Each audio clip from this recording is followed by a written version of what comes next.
Senior सहाफ़ी और तज़कियाकार आसमा शिराजी के मुताबिक जमूद और मुसलसल जमूद यूं के जैसे ठहरे हुए पानी पे काई जम जाए, हवा रुक जाए, हब्स बढ़ जाए, ऐसा जमूद के सफ़र दायरों में मुक़य्यद और मंजिल खोई रहे।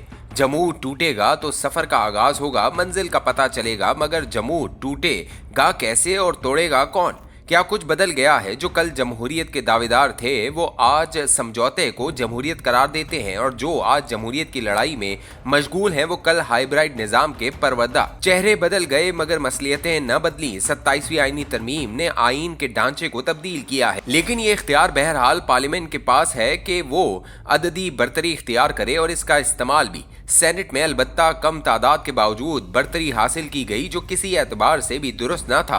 अब एक नई अदलिया वजूद में आ चुकी है, आईनी और कानूनी अदालत जो इंतजामिया के जेर असर है। माजी की आज़ाद अदालतें मुक़तदरा के गठजोड़ से काम करती रहीं, मौजूदा बंदोबस्त से भी यही खदशा है। न कल अदालतें बज़ाहिर आज़ाद थी, न आइंदा कोई शुनीद है। जस्टिस मुनीर से लेकर अता उमर बंदेयाल तक की अदालतें कभी मुक़तदरा और कभी समाजी फस्तायत के सामने हाथ बांधे खड़ी रहीं। आमरीतों को दवाम देना हो या गैर आइनी तरमीम को आइन का हिस्सा बनाना हो, वज़राए आज़मों को घर भिजवाना हो या तख्ते दार पर चढ़ाना हो, इन अदालतों और मुनसिफ़े कराम ने भी ताकतवरों को मायूस नहीं किया। हाँ, मायूस किया तो इन लोगों को जो जमहूरियत के लिए तवाना आवाज़ है, और अवाम को कि जिनके लिए इंसाफ का हुसूल आने वाली तारीखों तक टलता रहा। समाजी फस्तायत का ये आलम है कि सोशल मीडिया पर लोग अपनी इज्जत बचाते नजर आते हैं। बड़े बड़े चगादरी सहाफ़ी मकबूल सहाफ़त का शिकार हो चुके हैं, लिहाजा दहशतगर्दी, आलमी उमूर और जमहूरियत जैसे बुनियादी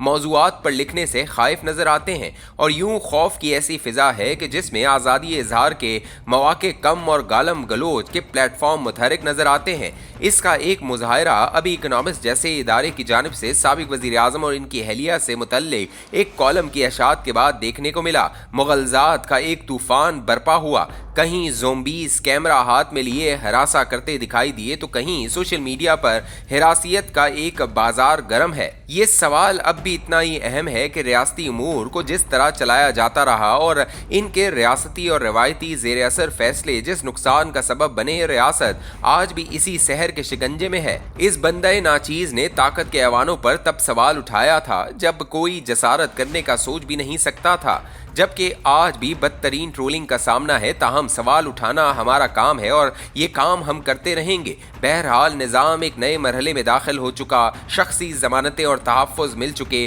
ताहम एहतसाब से बालातर कुव्वतों को सोचना होगा कि जितने मर्जी प्रोजेक्ट बंद कर दें और खोलें, जब तक मुकालमे के प्रोजेक्ट का आगाज़ नहीं होगा मुल्क आगे नहीं बढ़ सकेगा। मौजूदा निज़ाम ये समझता है कि प्रोजेक्ट इमरान खान के लिए मुक़तदरा ने जहाँ मीडिया में नकब लगाई, वहीं हाइब्रिड निज़ाम के दवाम के लिए अदालतों के चेहरे भी तब्दील किए। लिहाजा अब जब प्रोजेक्ट बंद किया जा रहा है और निज़ाम को रिवर्स गेयर लगाया जा रहा है तो इंतजामिया के बाद अदलिया और शायद इसके बाद मीडिया से भी तथहीर का अमल शुरू किया जाए। ये अलग बात कि निज़ाम के मुंह को हाइब्रिड लगे जाए तो प्रोजेक्ट के खात्मे के बाद आज़ाद आवाज़ों को भी निज़ाम से बाहर निकालने जाने के इम्कानात हो सकते हैं। यही नहीं, सियासत में से भी इख्तलाफ की जो गुंजाइश मोहतरम इमरान खान के दौर में तकरीबन ख़त्म कर दी गई थी, अब वो मज़ीद खात्मे के दर पे है। गोया एक ऐसा माहौल तरतीब दिए जाने की ख्वाहिश मौजूद है जिसमें मुकालमे की गुंजाइश ख़त्म और यक निज़ाम यक ज़बान मुआशरे की तश्कील मुमकिन हो। यूं भी मीडिया अत मुआ